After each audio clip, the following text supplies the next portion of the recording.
கர்த்தருடைய பரிசுநாமத்துக்கு ஸ்தோத்திரம். ஒரு கிறிஸ்தவனுடைய பேசிக் கேரக்டர் என்னன்னு நீங்க யோசிச்சது உண்டா? ஒரு கிறிஸ்தவன்னா அவன எப்படி உலகம் பார்க்கணும்? நம்ம எப்படி இருக்கணும்னு நீங்க யோசிச்சது உண்டா? இல்லையா? அதுக்கு ஒரு பேசிக் கேரக்டர் அன்பு தாங்க. ஏன்னா, நம்ம தேவன் அன்பா இருக்கிறார். நம்ம ஒவ்வொரு நாளும் நம்ம தேவனைப் போல மாறணுங்கிறது தான் தேவனுடைய சித்தம். இந்த உலகத்தில இயேசு கிறிஸ்து தன் அன்பு நிமித்தம் தான் என்ன பண்ணாரு? தம்மையே பலியாக குடுத்தார். பிதா அப்படிதான் இல்லையா? பிதா பார்த்தீங்கன்னா, நம்ம மேல இருக்கிற அன்புனால தான் இல்ல இயேசு கிறிஸ்து இந்த உலகத்துக்கு அனுப்பிச்சார். அதனால தான் அன்பு வெளிப்பட்டது. ஸோ இந்த அன்ப தான் நம்ம இடத்துல தேவன் கொண்டு வரணும்னு சொல்லி தேவன் ரொம்ப பிரயாசப்படுறார். நம்ம நெறைய நேரம் சொல்லலாம், "நான் அன்பா தானே இருக்கிறேன். எவ்வளோ அன்பா இருக்கேன். என் பிள்ளைகள் இடத்துல அன்பா இருக்கேன். என் கணவன்கிட்ட, என் மனைவிகிட்ட, என் பெற்றோர் இடத்துல, என் பக்கத்து வீட்டுக்காரங்ககிட்ட எல்லாத்துக்கிட்டயும் அன்பா தான் இருக்கேன். என் ஃப்ரெண்ட்ஸ் கிட்ட அன்பா இருக்கேன்னு" சொல்லி தான் நம்ம நெனைக்கிறோம். ஆனா தேவன் என்ன எதிர்பார்க்கிறார்ன்னா, நீங்க வசனம் வாசிச்சீங்கன்னா, மத்தேயு 5:47 "நான் உங்களுக்குச் சொல்லுகிறேன், உங்கள் சத்துருக்களை சிநேகியுங்கள்." யார சிநேகிக்கணுமா? சத்துருக்களை சிநேகிக்கணுமா? இல்ல. அதாவது எப்படின்னா, நம்ம எதிரிய சிநேகிக்கணுமா? எவ்வளோ ஒரு கஷ்டமான காரியங்க.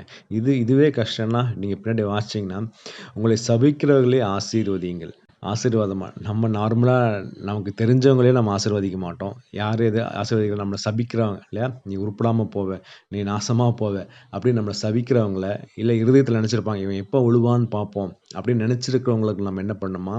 ஆசீர்வதிக்கணுமா. அது மட்டும் இல்லங்க. உங்களை பகைக்கிறவர்களுக்கு என்ன பண்ணணுமா? நன்மை செய்யுங்க. பகைக்கிறன்னா எனிமி இல்ல. நம்மள எப்படியாவது கீழ தள்ளணும். இவனை ஏறி மிதிச்சுட்டு நம்ம போயிறணும். இவன் எப்படி வாழ்ந்துடுறான்னு பார்ப்போம். அப்படின்னு சொல்றவங்கள அவங்களுக்கு என்ன பண்ணுமா? நன்மை செய்யணும். அதே மாரி உங்கள நிந்திக்கிறவங்களுக்கு என்ன பண்ணுமா? துன்பப்படுத்துறவங்களுக்கு என்ன பண்ணுமா? ஜெபம் பண்ணணும். என்னை இவ்ளோ கஷ்டப்படுத்துறாங்க. என்னை இவ்ளோ ஒடுக்குறாங்க. ஆஃபீஸ்ல என்ன இவ்ளோ துன்பப்படுத்துறாங்க. என்னோட மாமியார் என்னை இவ்ளோ துன்பப்படுத்துறாங்க. என் மருமகள் என்னை இவ்வளோ கொடுமைப்படுத்துறா. அவங்கள நம்ம என்ன பண்ணணுமா? அவங்களுக்கெல்லாம் ஜெபிக்கணுமா? இதெல்லாம் எவ்வளோ கஷ்டமான காரியங்களா? இதெல்லாம் ஏன் நம்மனால பண்ண முடியல? யோசிச்சு பார்த்தது உண்டா? ஏன்னா, நமக்கு ஆவியானவர் துணை இல்லங்க. ஏன்னா, ஆவியின் முதல் கனி என்னன்னா, அன்பு தான்.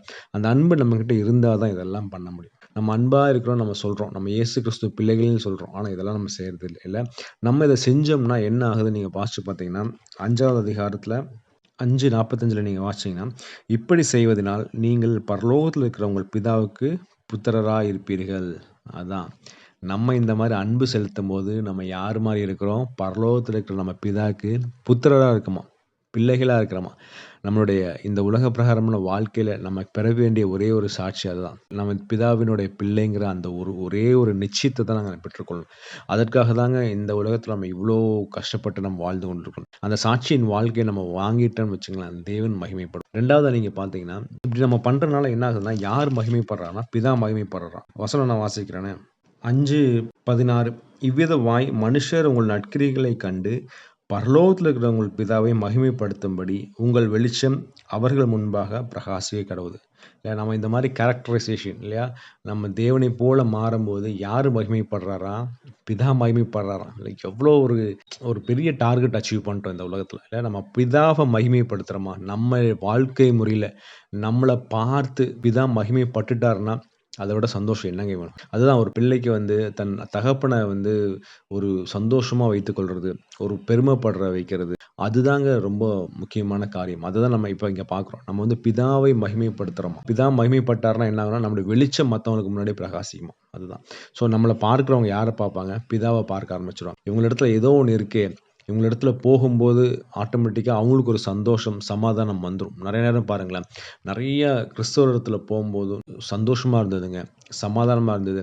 அவங்ககிட்ட என் பாரத்தெல்லாம் நான் கொட்டிட்டேன். அவங்க இடத்துல நான் ஜெபிக்க சொன்னேன். அவங்க ஜெபிச்சாங்க. எங்களுடைய பாரம்லாம் நீங்கிருச்சுன்னு சொல்லி நெறைய பேர் சாட்சி சொல்ல கேட்டுருக்கோம். ஏன்னா நம்ம பிதாவை பிரதிபலிக்கிறவராய் மாறிட்டோம். இல்ல இயேசு கிறிஸ்துவ பிரதிபலிக்கலாம் மாறிட்டோம். அதனால என்ன ஆகுதுன்னா, தேவனைப் போல மாறுறதுனால, நம்மள பார்க்கிறவங்களுக்கு அந்த சந்தோஷம், சமாதானம் வந்து கொண்டே இருக்கு.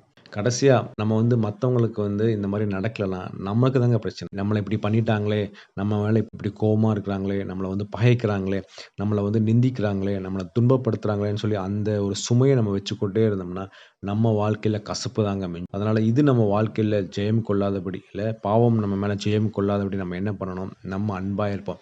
ஆவியானவர்ட்ட டெய்லியும் கேட்போம். கடவுளே என்னை ஃபில் பண்ணுங்க. எங்களை நிரப்புங்க.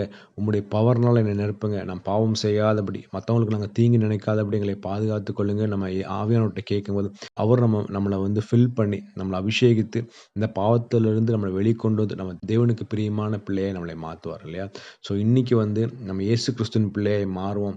அவருக்கு நம்ம மகிமை செலுத்துவோம். நம்ம மத்தவங்களுக்கு ஒரு வெளிச்சமா இருந்து, அவங்கள நம்ம இயேசு கிறிஸ்துவிடத்துல கொண்டு போய் சேர்க்கும்போது, பரலோகத்துல வந்து ஒரு பெரிய சந்தோஷம் இருக்குங்க. இல்ல அதற்காக தான் நம்ம இந்த உலகத்துல நம்ம நம்ம வந்து வந்திருக்கிறோம். கர்த்தர் தாமே இந்த வசனத்தை ஆசீர்வதிப்பாராக. ஆமென்.